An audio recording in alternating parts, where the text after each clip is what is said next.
Rev put out a video a day ago that apparently what's happened with Veilguard is worse than we thought. Forgive me, Daddy. I've sinned so bad. Do you want to hear how I've sinned, Daddy? God damn it. Because of course. Okay. Sometimes I regret some life choices. Alright. Chat. Let's get into this. Who is it in chat? I forget. Who in chat 100%ed Veilguard and basically took the hit for us? Who is it? Who is in chat that did that for us? And I need to check something. Shit. Okay, I forgot. Okay, no, it was changed. Okay. Whichever mod changed the chat to... Whichever mod changed it, thank you very much for changing the stream title, or stream type. Dracel. Oh, Dracel is the one who did. Dracel, are you around? I don't think I saw you in chat today. I was hoping Dracel might have some input or insight into what we may be about to see, but let's just see how Veilguard has actually swapped worse than we actually thought. So, let's find out. Hey, what's up, guys? Over here. So as I'm sure most of you are already aware, the year 2024 has been a year where a bunch of woke garbage in media has been struggling mightily, and that's a good thing. We have seen many titles like Star Wars The Acolyte and Star Wars Outlaws, Dustborn, Suicide Squad Killed the Justice League, Unknown 9 Awakening, Zao, among many others, flop By the way, this one right here is the most heartbreaking of all. This broke my heart the way it's flopped for the last 4 years. I fucking love Doctor Who. Doctor Who was one of my all-time favorite shows. No, Revit, Doctor Who died with Peter Capaldi. When Peter Capaldi's Doctor regenerated, that was the end of Doctor Who for me. I hated, I gave Jodie Whittaker's Doctor a chance. I was actually hoping she would be great. And it just died. They didn't bait us with David Tennant Gore. We knew David Tennant was not coming back. We knew it was only for specials. But what they did is they tried to member bury us. And yes, exactly, Tysell. Doctor Who was great until Chibnall took the reins. And it got even worse when Russell T Davies came back. That's the problem. But this hurt me more than anything else on the screen right now. Doctor, like, I fucking love the Doctor. The Doctor was one of my all-time favorite TV shows and, like, sci-fi entertainment. Hands down. I fucking loved it. And ever since Jodie Whittaker took over, it's like, nah, I'm done. I made it through, I think, 4 episodes of Jodie Whittaker before I went, I'm fucking done. They on-the-nose shit so much, especially with the racist episode where, with Rosa Parks. The Rosa Parks episode where they were fighting a racist from the future. And I went, are you fucking kidding me? Can you be more on the goddamn nose than this one? But what really put the nail in the coffin for me with Doctor Who is when it was a scene. It wasn't a full episode, it was a scene. And in this scene, they are in the TARDIS. I may have talked about this with you guys before. I don't know if you're here for it now. There was a scene where they were in the TARDIS. And Graham, the older, she had 3 companions for her run. Graham was the older guy. And Graham was concerned about cancer. Apparently he was a cancer survivor. And he was worried after he'd seen his own medical doctor that the cancer could be coming back. And he was scared. And he went to the doctor. He went to the doctor, as in Doctor Who, and started saying to her, He's scared that he's a cancer survivor, and he's scared the cancer may be coming back, and he's really concerned. Like, he's kind of pouring his heart out to her, talking about how scared he is. And bearing in mind, every other doctor before Jodie Whittaker,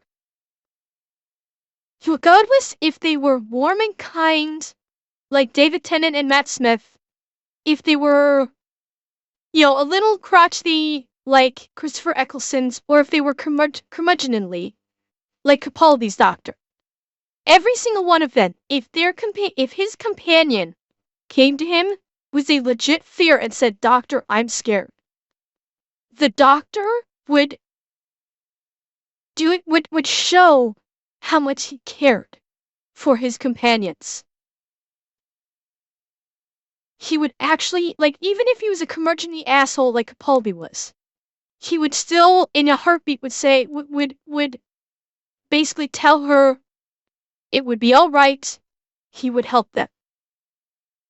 You know what Jodie Whittaker's doctor did when this older man is telling her, "I'm scared my cancer's gonna come back and I might die"? You know what she did?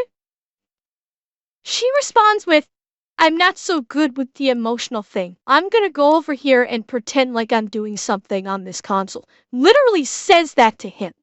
Turns his back and then starts fucking around with part of the console of the TARDIS.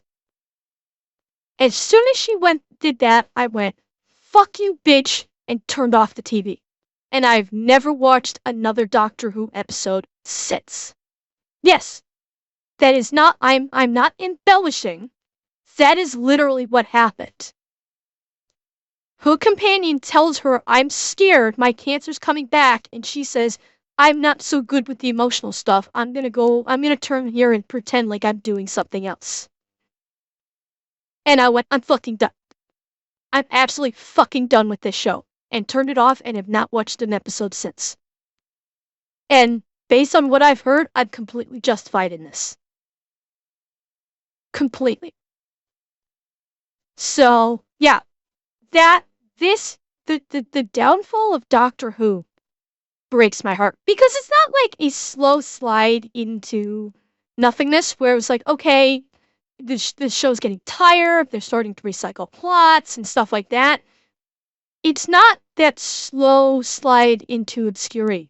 It's they went fucking ham on the bullshit and just pissed everybody off.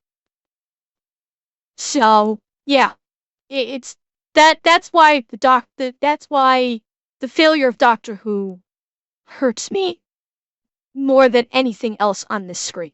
He came back as he came back in a 3-episode special. Only one of those 3 episodes was any good, though. The second episode that Tennant did, the second special that Tennant came back for, was a legit David Tennant Doctor episode. It was the Doctor and Donna in a legit creepy mystery episode.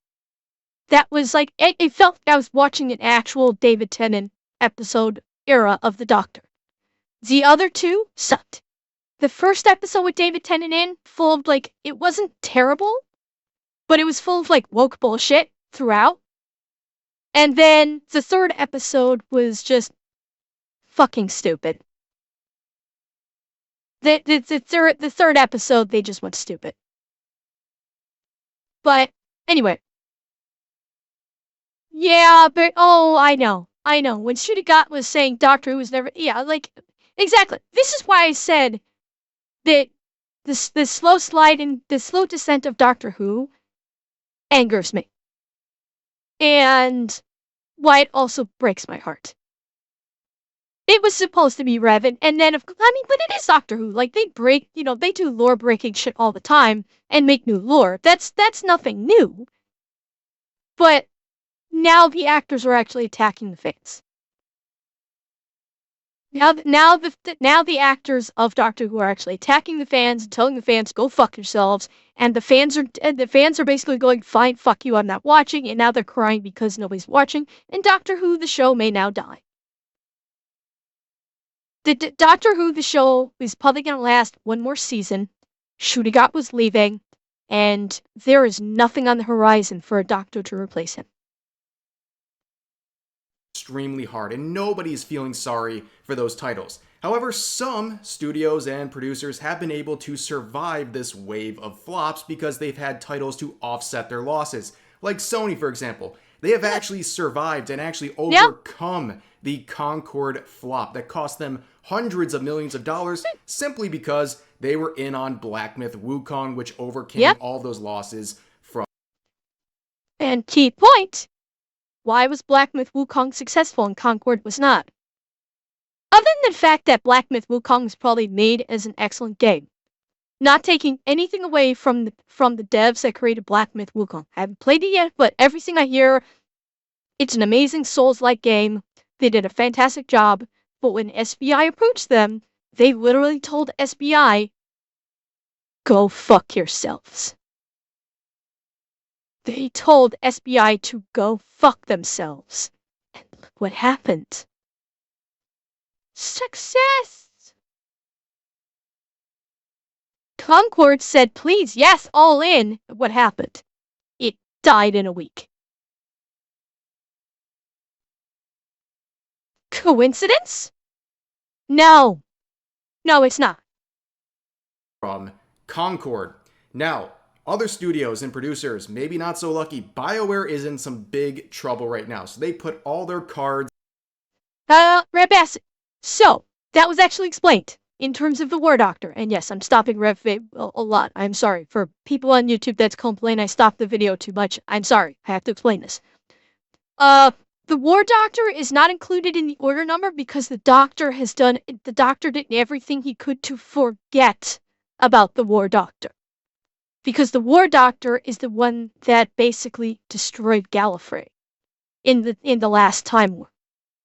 So the Doctor is ashamed of the War Doctor, which is why he is not included in the number order.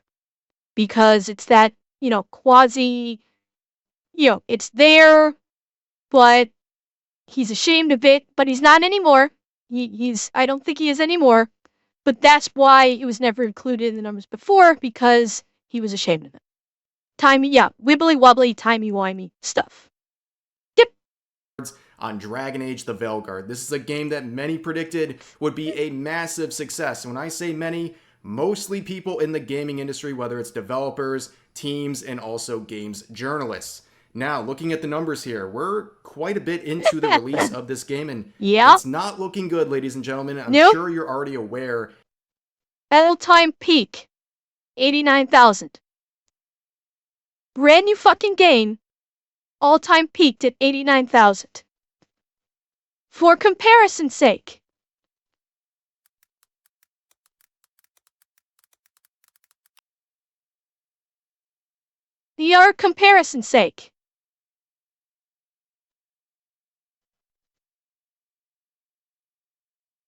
Elite Dangerous, 24-hour peak of 9,000. For a 10-year-old game. Bear in mind, a 10-year-old game. And actually, as of only a couple hours ago, it was at 93,000. 9,300. That's a 10-year-old game.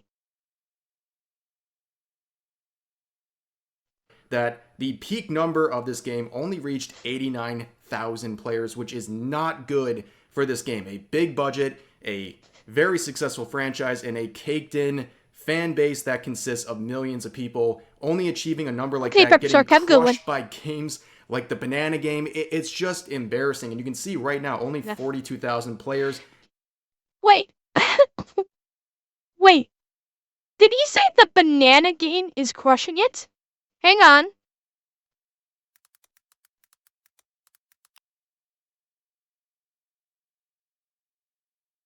Hang on.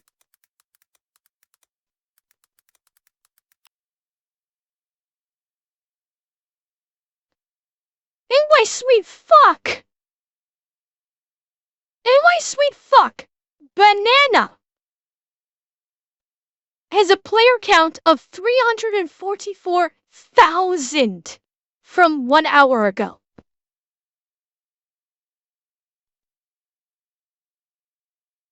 Yeah, Robosparn, it's NFT the game, basically. There's a banana that sits in the middle of the screen, and you just click on the banana. And and you can collect, like, banana stickers or something. It is literally NFT the game, but you can buy these stickers with real money through Steam's, like, the, fuck, what is it? Like, through the Steam community, you can buy these stickers with real money. But it's just NFTs. And you just basically click on a banana that sits in the middle of the screen, and that's it. It has, holy fuck. It has 4 times the player. Steam Marketplace. Thank you, Homely. I could not think of the word. It has 4 times the player base of Veilguard's maximum player base. That's just... And yes, Banana is free. It is free. But what the fuck? And again, it's only been out for about just over a week, so that is a pretty abysmal number for Veilguard. And now we're seeing some predictions and rumors regarding the number of copies sold for this game, and it's apparently, allegedly, God. less than Star Wars Outlaws. In fact, it is Which was bad. significantly less than Star Wars Outlaws. And if you know anything about the sales of that game, you know this is an absolute tragedy for Bioware. Yes. Now, before we get into the actual... Really, Homely, a lot of people... We saw something the other day. I think we saw something that said it was roughly 1,000 total. Oh, excuse me. It was roughly 1,000 refunds from what we've seen, combined between console and digital. Like PC. We've seen, and like between console, digital download, and in-store purchases, we've seen a combined of about 1,000 refunds for Veilguard since it came out. Numbers here that are being rumored. Let's kind of remind ourselves where we're at with this game, and especially when it comes to the way that games journalists have propped up this game and the way that games journalists, as an update here, have been backing off of their claims that this game was a success. So we've been told over and over again, Veilguard was actually a commercial success. You dumb chud gamers, you know nothing. This game was actually a big success. And like I said, its numbers being dwarfed. Look at Black Myth Wukong. Now, I don't know when this was taken. This might have been taken at launch. This might have been launch day numbers right here, because all-time peak was 41 minutes ago. I'm guessing this was launch day. Black Myth Wukong. All-time peak was over 2 million. The Last Descendant, 243,000. Lethal Company, 114,000. Pal World, 1.5 million. Helldivers 2, 306,000. Not even at launch. Baldur's Gate, 824,000. Dragon Age. Now, Plug, okay, let me put it this way, Plug. No one is going to hate anyone for liking Dragon Age. So, like, anybody says to me, I like Dragon Age, I thought it was fun. Cool, I'm glad you enjoyed the game. The problem people have is, number one, they're throwing all the crazy leftist woke bullshit into it and saying you have to like it, and if you don't like it, you are an ist or a phobe of the highest order. And the fact that this game is a failure, and games journalists are saying, oh, you dumb plebs don't know what you're talking about. This is actually a giant commercial success. And you're just an idiot, you know, alt-right asshole, misogynist, racist, homophobe. Sure, thinking that. You know, God damn you for believing your own lying eyes. That's what people have a problem with. People that play the game and enjoy the game, God bless you. I'm glad you were able to have fun playing the game. You spent money on a game, and you were entertained by it. Which is what matters, in the end. Is the game entertaining? But Don't try and tell me not to believe my own lying eyes when we see the player counts. We've seen the bullshit that's in the game. We've seen how they uglify women in these games. Don't fucking tell me I am an ist or a phobe because I'm saying I don't like that, because that's what these game journalists do. And all of the stands for these companies. That's where people have an issue. It's kind of like where it was that thing with Hogwarts Legacy. People just enjoyed Hogwarts Legacy as a game.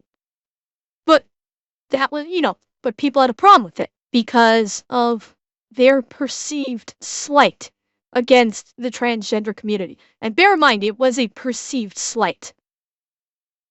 Because there was absolutely, they were doing, like, they had a problem with J.K. Rowling and her ideology. And so, of course, anybody that liked Hogwarts Legacy was a transphobe. Which, again, is an inappropriate use of the verbiage, because a phobia is a fear of something. If you're a transphobe, by the definition of the word, you should be afraid of transgender people, not I don't like transgender people or I do not accept transgender people. So again, using the verbiage completely incorrectly, but it's in the zeitgeist, so fuck it, I don't care. Anyway, you like the Saints Row reboot. Okay, fair. I mean, I know why people did. I never played the Saints Row reboot. The only Saints Row that I've played was Saints Row 5. Saints Row 4. But I also understand why people did not like the Saints Row reboot, because it removed a lot of the facets of Saints Row that people loved. They kind of took the craziness of Saints Row 4 and just dialed it up in the Saints Row reboot, instead of going back to what Saints Row was actually like in the reboot. And I think that's why a lot of people had a problem with the Saints Row reboot. So, but again, if you enjoyed the game, fantastic. I'm glad you were able to enjoy it, because you spent money on it, and if you spend money on a game, I hope you enjoy it, because you're spending our money on it. I absolutely don't disparage anybody that says, I played this game and I enjoyed it. Fantastic. That is wonderful that you were able to enjoy the game. Dwarfed by games like the banana game, but we're supposed to sit here and think this was a big success because the journalist said so. And you can see the reviews. This was before the game was released. These were the early reviews. It looks like a Game of the Year candidate. These reviews were stronger than Black Myth Wukong. And you can see the reviews themselves, when you take a deeper look, they're not so original. In fact, all of them pretty much say the same thing over and over again, using the same phrase, a triumphant return to form, over and over again. And it just shows the unoriginality, and also the fact that all these reviews, one of the things they scaled into the review was the fact that this game was diverse and inclusive, which no serious... Well, okay, let's be honest. How games journalists still have a job is beyond me. Honestly, it's beyond me. Nobody believes game journalists anymore. Absolutely no one. This is why I have said, do not believe anything game journalists say. Don't buy any game at launch.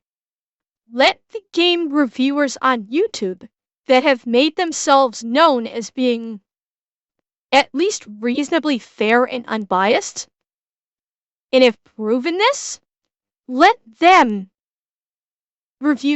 play the game and review it for you. Now, granted, there's never going to be no bias whatsoever. I've used Angry Joe as my example of a game reviewer who I tend to like as far as, a game reviewer. I have disagreed with some of the things that he's done with game reviews. I have. But generally speaking, I consider himself reasonably a pretty good reviewer of games, generally speaking. And he's just one example. Like, the game journalists are actually being replaced by YouTubers. They are. All of these companies right here have been replaced by YouTubers in terms of video game reviews. I'm surprised they get enough people clicking on the websites to garner the ad revenue to stay to stay functional, but nobody believes game reviewers anymore. They go to YouTubers for legitimate reviews on games. Because not only do the YouTubers have opinions about it, they have the footage of the events in question to back up their claims. So, there it is. Serious gamer actually cares about. But anyways, you can see the headlines from people like Kotaku here saying Dragon Age the Veilguard surprises everyone as EA's biggest single-player launch on Steam, which is more deceptive language from Kotaku, which of course, Yep. the way those activists worked over there, they wanted this game to succeed so they could say, wow, look at that, a woke game succeeded, take that, chuds. Well, of course, their language is manipulative. They assume or try to impress upon you that EA doesn't have some sort of a routine practice with their games, their single-player games, where they release it on Steam many years after the initial release, and that's what they have done with many titles like Dragon Age Inquisition, where they released it on Steam 6 years later. That's why a lot of journalists are saying, whoa, it increased sales by 500%, Veilguard compared to Inquisition. Well, Inquisition released so much later, and Veilguard released on Steam simultaneously at launch. So, very clear difference there. But anyways, one of the biggest shills and one of the biggest, I would say, clowns in this scenario is Jason Schreier, a Bloomberg reporter here who has a very infamous history. He went in hard on the Veilguard sales right after release, saying this, "Go woke, go bro, top the charts." And he shows... Really? This is topping the fucking charts. Really? Well, okay, New York Times bestselling author is another gross misnomer that we should pay attention to. That's just like saying Oscar-winning movie. Don't pay attention to it. But here's the funny thing. If I'm not mistaken, and if I'm wrong about this, please correct me. Jason Schreier actually used to be a good games journalist. That's the thing. He was the one that broke the story about Anthem, about how Bioware royally fucked its employees during the development of Anthem. I'm reasonably sure it was his article that exposed all the bullshit that happened at Bioware in the creation and launch of Anthem. So that it kind of surprises me that he's gone this direction. Because he went from busting wide open a game company's complete mishandling of a game development to like the nth fucking degree. And this article was fucking huge. The article he wrote about this was a fucking monster. And it exposed all of the bullshit Bioware did when it came to the development and release of Anthem. And it was lauded as a fantastic piece of journalism because of how in-depth it went. And now he's doing this? This is an example of, oh, how the mighty have fallen, in my opinion. A peak player count of 58,000 at the time, which is not even the 89,000 that they ended up getting. But in his eyes, this was topping the charts, which, if you know anything about the time, this wasn't even in the top 15 or 20 at the time. So it was a very bizarre statement, but he still had a lot of bravado coming out of that. If I may add, I have a huge disdain for the First Descendant because of how scummy their microtransaction is. Yeah. On Warframe we have an adapter called a Forma. TFD has crystallization catalyst.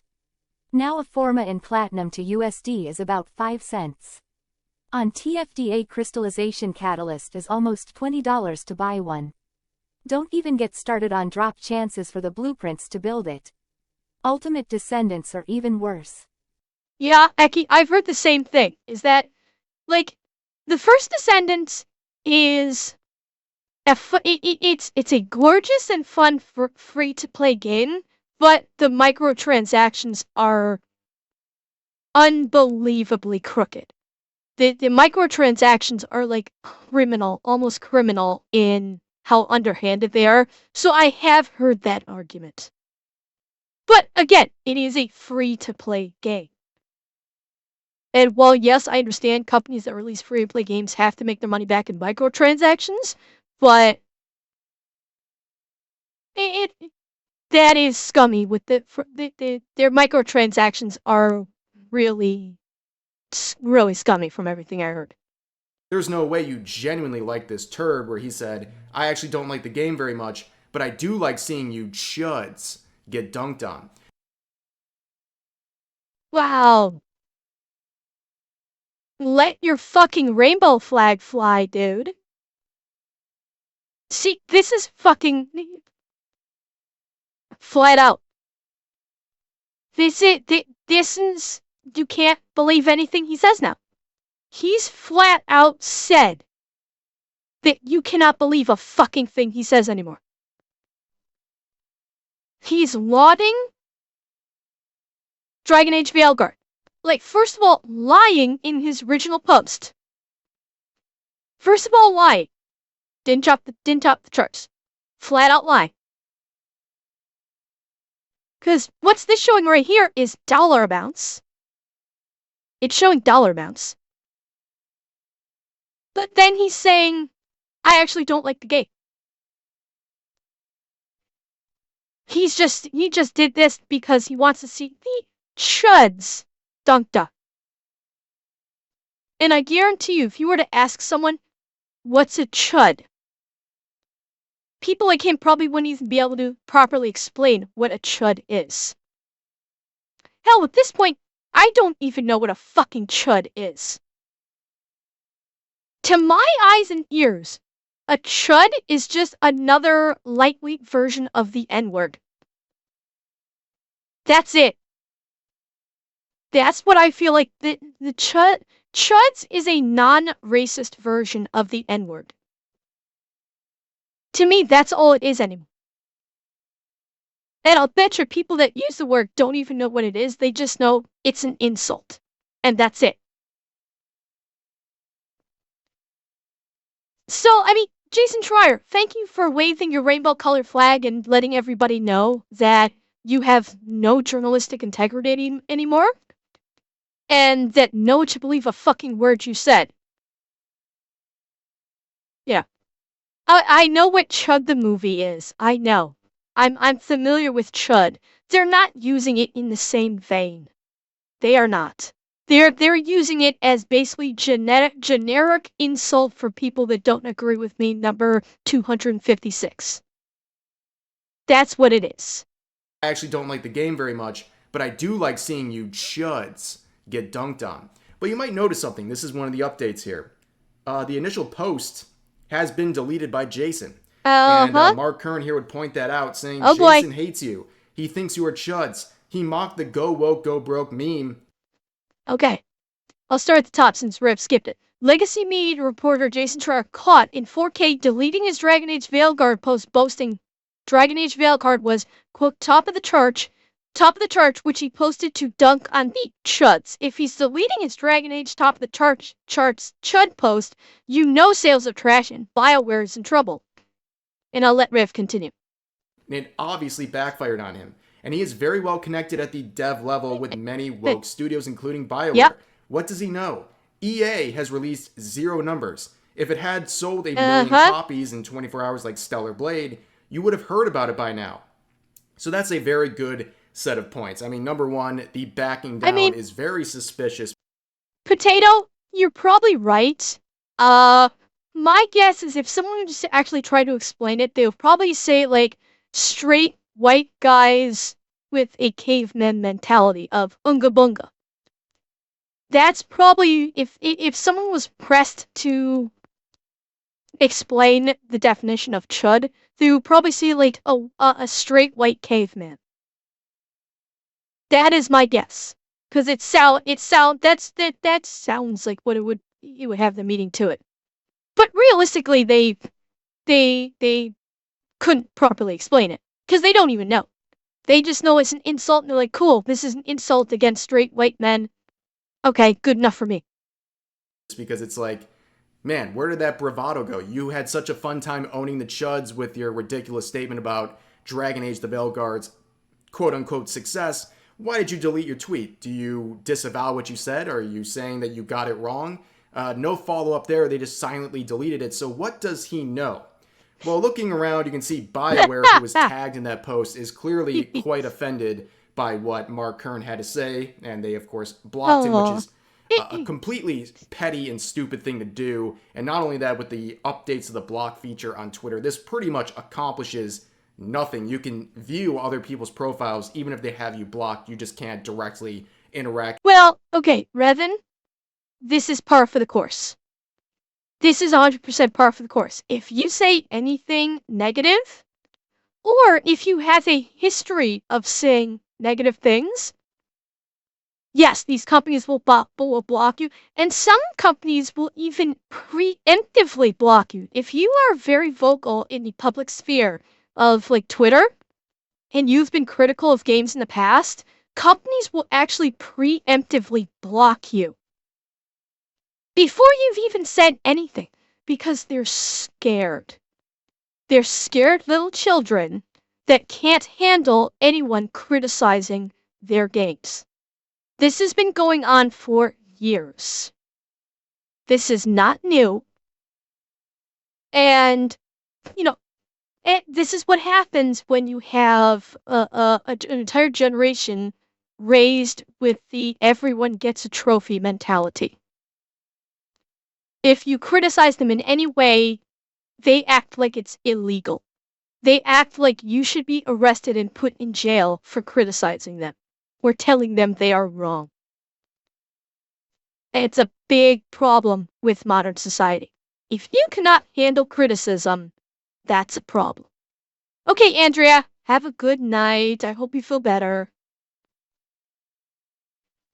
Yeah, I mean, at this point, like, people block at the drop of a hat. And it's like, if you are so weak-minded and have such a weak will, don't be on Twitter in the first place. If you cannot handle someone not agreeing with you, saying you're wrong, or flat out just insulting you because it's fucking Twitter, don't be on Twitter. Just don't be on fucking Twitter in the very beginning. Because, as I've said it before, Snowflake, my morning coffee is stronger than your feelings right now. The coffee I'm drinking right now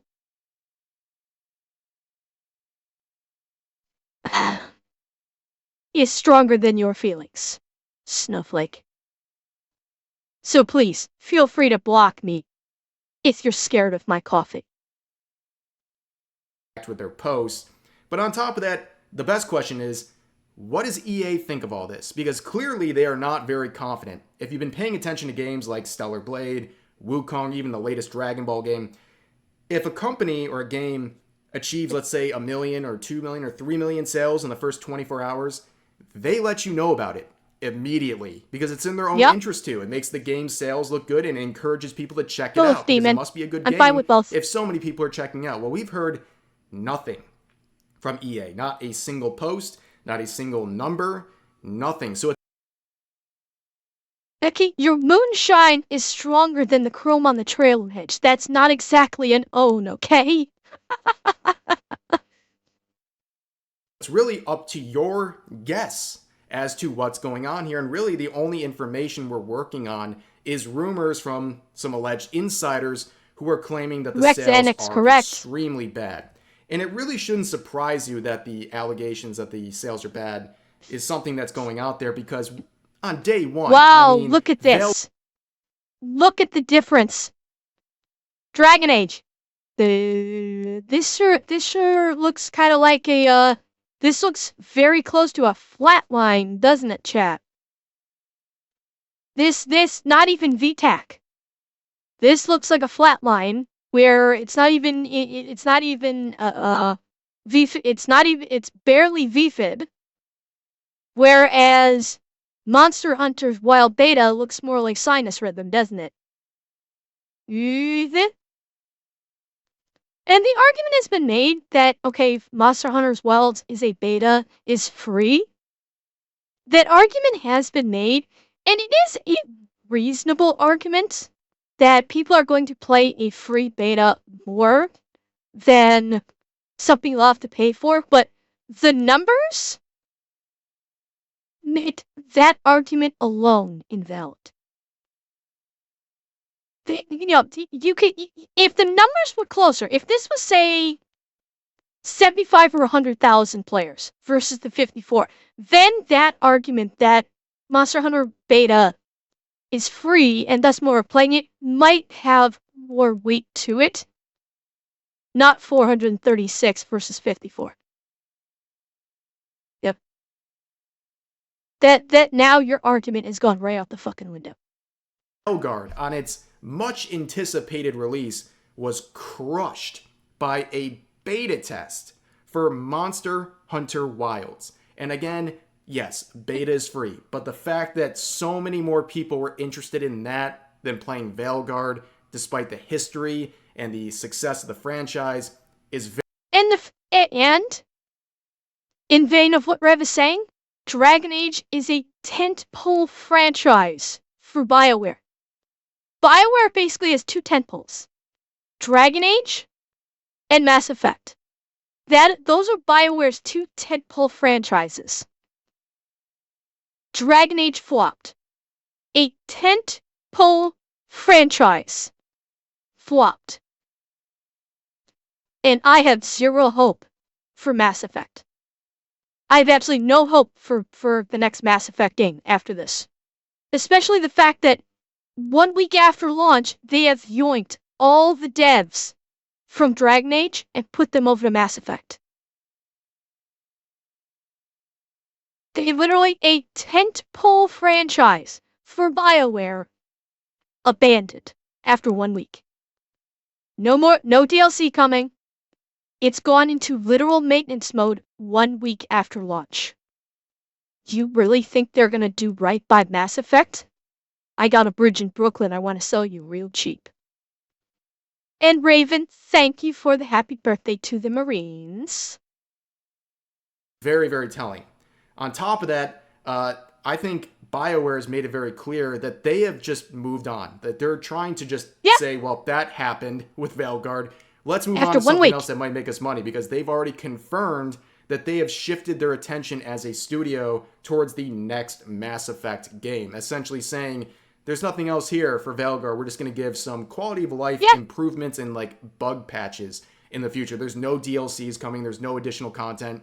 We're just kind of saying, well, yeah, that's all we got for Veilguard. And here is the article that we were... Actually, I'm curious. Hang on. I want to check something.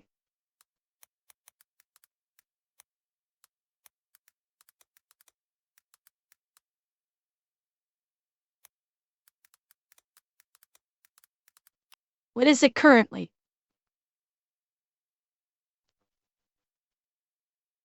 Current player count. Wait, this is different. This is a different number.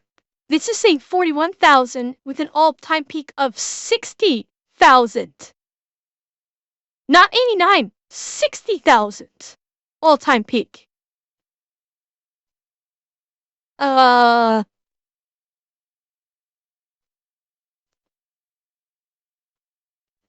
but this one's saying 80. I don't. Okay. We'll go with this one. We'll go with this one. But yeah, 40,000 players right now. Half its player base is gone. Half. But I'm gonna say the Steam DB info is probably the right one, Xanax. You think so? Let's see. Okay, yeah, that's what it was. It was the max. Yeah. Oh no, wait. No, wait. I'm still on Steam DB. This one. Okay. Yeah, even clicking on all, it's still showing 60,000 all-time peak. So the Steam charts here might be wrong. But oh gee, the number fucking went down when I just refreshed. The number has gone down as I jumped off the site and came back to it. It dropped even more. This game after 1 week is hemorrhaging players. It is fucking hemorrhaging players right now. Oh yeah, I understand. I understand this is active players. I do, Tysel, I do understand that. But it's already lost half its player base after 1 week. We're hinting at the beginning of this video. So as you can see, Dragon Age the Veilguard rumored to have sold less than Star Wars Outlaws. So that's not too surprising. One of the sources in this video. Here we go. We saw this the other day. This is what we saw the other day. So it's basically about 1,000 copies were canceled. About 1,000. He was and that's the one pre-orders who claims only. that the pre-orders of this game were absolutely atrocious, and that really just kind of tracks with all the information we're seeing. Not just the direct data we're seeing from the Steam charts, but also from the less direct evidence we're seeing, like from EA and their lack of a response or lack of posts regarding their sales. Yep. But this is from the article here. So it says, YouTuber Endymion revealed that a source shared with him that the game has sold about 500,000 copies, which is just half of what is rumored regarding Star Wars Outlaws. So if Wait. Dragon Age Veilguard sold 500,000 copies. And their all-time player peak is 89,000? This isn't mathing. If they sold 500 copies, why is the player max 89,000? Yeah, now we're getting it. So basically what we saw with, I understand it's not just Steam. I do understand that, but what we're seeing here is the pre-orders. So we're not seeing returns. We're not seeing refunds where someone bought it and brings it back in a day or two and returns. Because, granted, it's very difficult to get player counts for Xbox and PS and PlayStation. It is very difficult to get that. I'm not sure where to find it. But, I don't know. This doesn't feel right. But, I don't know. half of what is rumored regarding Star Wars Outlaws. So if you know anything about these sort of expectations for a game like this, that is It might be Iron, it might. abysmal. Star Wars Outlaws, with its 1 million sales, was considered a gigantic flop. And Veilguard is... And don't forget, it's also being sold through its own launcher. It was released on Steam for PC, but it's also being sold through its own launcher. EA's own launcher. Don't forget about that. And yeah, the fact that they're not releasing the numbers is very telling. Because when a game company is successful, they are fucking crowing about it. They will fucking crow about it to all the newspapers going, look how wonderful we did. Look at how many copies we've sold. Look how wonderfully our game is doing. When it's radio silence, you done fucked up. And they done fucked up. And, Broly, thank you for the follow. barely achieving half of that, according to the source.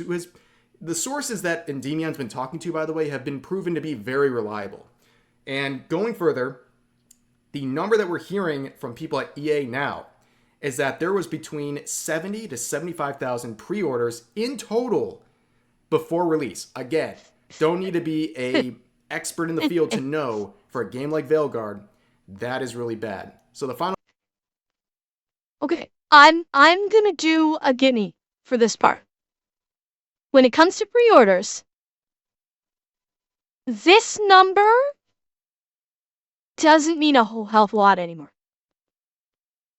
Because a lot of people are not pre-ordering anymore. Because gamers have been fucking screwed so hard for the last, I'm gonna say 10 years on pre-orders. Pre-orders have become a kind of a dirty word, honestly, for gamers in the last 10 years. So, a lot of gamers are not pre-ordering anymore because of that very reason. So I'm gonna say that a low number of pre-orders does not represent whether or not a game is good or bad. That's a gimme I'm going to offer for gaming companies when it comes to their pre-order numbers. I don't pre-order a game. No matter how much I might want to anticipate it or like look forward to it, I won't pre-order any game at all because of how people have been royally screwed by it. I got screwed over by Anthem. Anthem is the one and only game that I have pre-ordered ever, and I got screwed over by it. And so I have never pre-ordered another game again. And I canceled my pre-order for Anthem after the debacle that happened with my pre-order. And the quick and dirty version is when I pre-ordered Anthem, I had access to the beta, and the beta didn't work. I could not get the beta. I could not play the beta because I could not even get past the splash screen, the Bioware splash screen on Anthem, and I couldn't even play the beta, which is why I pre-ordered it. So I canceled my pre-order instantly, and I've never pre-ordered again. So a lot of gamers have been burned by pre-orders. Oh god, that came out weird. Pre-orders. And so this is not a reasonable metric, in my opinion. This is not a metric for how successful a game is. Because a lot of people think the way I do, and a lot of people are no longer pre-ordering. So that's a gimme I'm going to offer in this conversation when it comes to that metric. Final quote here is, in total, what I'm told that Veilguard may have sold overall so far anyway in the 500,000 range, which may sound good to some, but this is completely abysmal for a game of this level. And yes, if you want to check out Endemion's video, I'll put a link to it. I mean, if you want context for the 500,000 units sold, Black Myth Wukong. Black Myth Wukong sold at minimum for PC 2.5 million. At minimum. That's not even counting console. So, yeah. With Dragon Age Veilguard selling at minimum? No, sorry, at maximum? A fifth the number of copies that Black Myth Wukong sold? That's a fucking bomb. There's no way to disguise it. That's a fucking bomb for a tentpole franchise like Dragon Age. In the description, make sure to check out his channel. He has a lot of great insight from people who have been coming to him and sharing some very important information regarding a lot of the, really just the gaming scene in general right now, and a lot of the concerns gamers have had and the insights they've wanted have been revealed by these insiders, and I think it's really great to check out. Now, here's the last thing we're looking at from the article. So, in quotes here, oh boy, here we go. In terms of refunds, that currently the game had at least 30,000 refunds in the past few days, which is not good for your game that has barely sold 500,000 copies to be hemorrhaging players like that. He then shared, so generally speaking, Veilguard is not a commercial success. It needed to sell around 4 to 5 million to make a profit, at least. And that clearly is not going to be happening based on... Yeah, because here's the question. I don't have this answer. How much money was spent developing Dragon Age Veilguard? That's a question that needs to be asked, and I don't know if it's been answered. Because these game companies spend tens of millions of dollars developing these games. As of late, especially their tentpoles, they will spend tens of millions of dollars in development. What was the budget for Veilguard? I'll bet you it was probably about 50 million. I'll bet you. Oh god, I'm way off. 250 Xanax? Okay, so 250 million for Veilguard. And if we are going to be generous and say $60 per, okay? We're going to be generous and say $60 per game.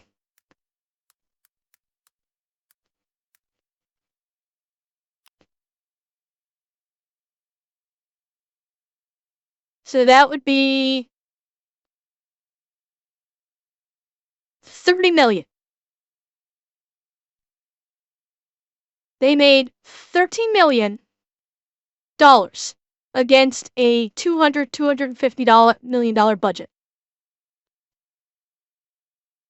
They've lost at minimum $220 million. Oh, that's right. Hang on. So, see, we'll do the 30,000. We'll say it was the 30,000. 28 million. 28.2 million. They're estimating they're estimating at least 30,000. Yep.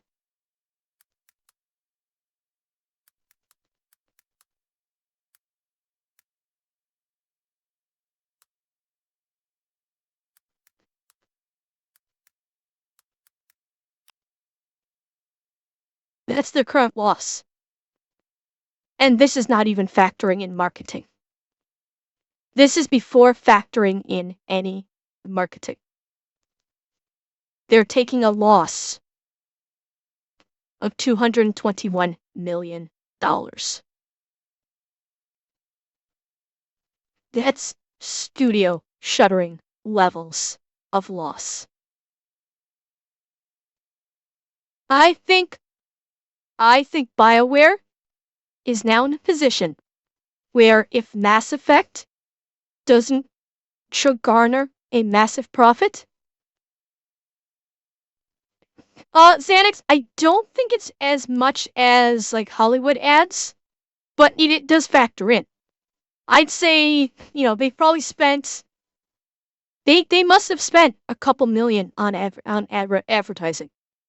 Several million. I don't know what the exact number would be, but they definitely spent several million for ad revenue. Or for advertising, excuse me, not ad revenue. Well, Alex, even EA taking a loss of over 200 million will fucking hurt.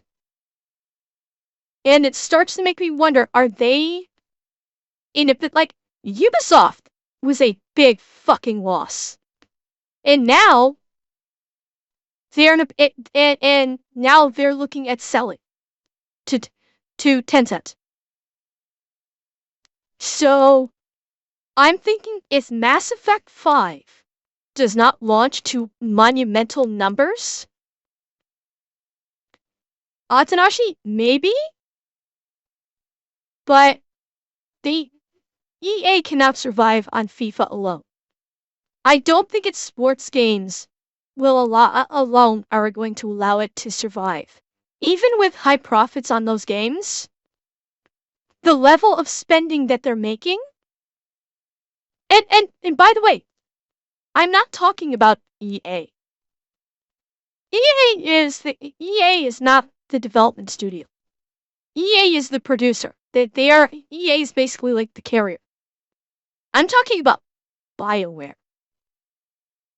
That's what I'm talking about. I'm not talking about EA proper. I'm talking about Bioware. I think Bioware is in the position where if Mass Effect 5 is not a runaway success, it's going to get sold. Or it's going to get shuttered. I really do think that they are at this point with this level of loss between Anthem bombing like fucking crazy and now this. Yeah. Bioware is in very serious trouble. And Mass Effect is probably going to end up being their Hail Mary. And my suspicion is that's why they yoinked people off. Mass Effect 4, yes. Well, is it going to be Mass Effect 4 or 5? Because I thought Mass Effect Andromeda was categorized as Mass Effect 4. I thought. If I'm wrong, I'm wrong. Yeah, I thought it was 5. I thought, like, the new Mass Effect is technically going to be Mass Effect 5. It's labeled? Okay, it's labeled as 4? Okay, fair enough. But That's probably why that all of the devs got yoinked off of Dragon Age to go to Mass Effect, because they realized we fucked up big time. Veilguard is a flop. We need all hands on deck for Mass Effect because this is our last chance. Mass Effect 4 is their last chance. And if they don't get this right, Bioware may get shuttered or sold. That's my suspicion as to the state of Bioware and why all the devs got pulled from Dragon Age and sent over to work on Mass Effect.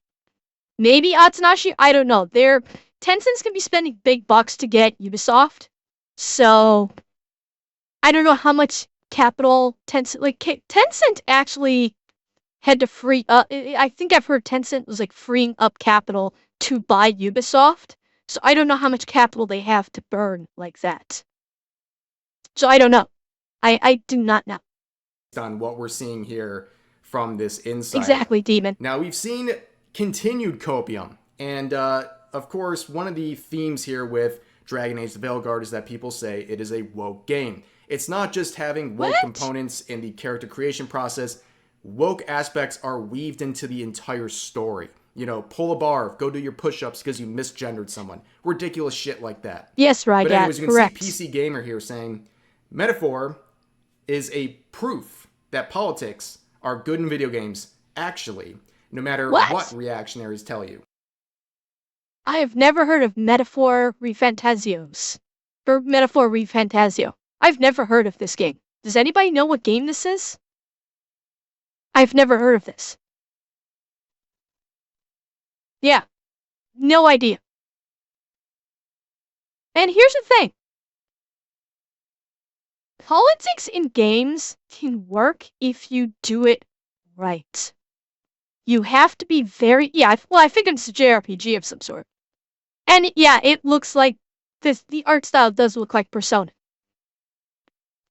Politics can work in a video game if you are careful about it and do it right. If you put politics in a game to beat over the head of gamers saying you are wrong, that don't fucking work. And games journals like this, they don't understand why people hate woke games and what makes something a woke game. It is when the entirety of the game Atlas game is focusing on wokeness. It's not just having a few aspects here and there, like in the character creation process, for example, that exists in...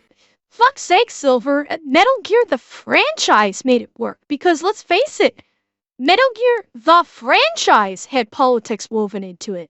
But it worked because it made sense in the context of the game. That's the key. It has to make sense in the context of the game. Games like Baldur's Gate 3, it's when the story is catering to it. Just like I said, asking people to pull a bar or encouraging them to basically have a punishment because they're not following some woke agenda.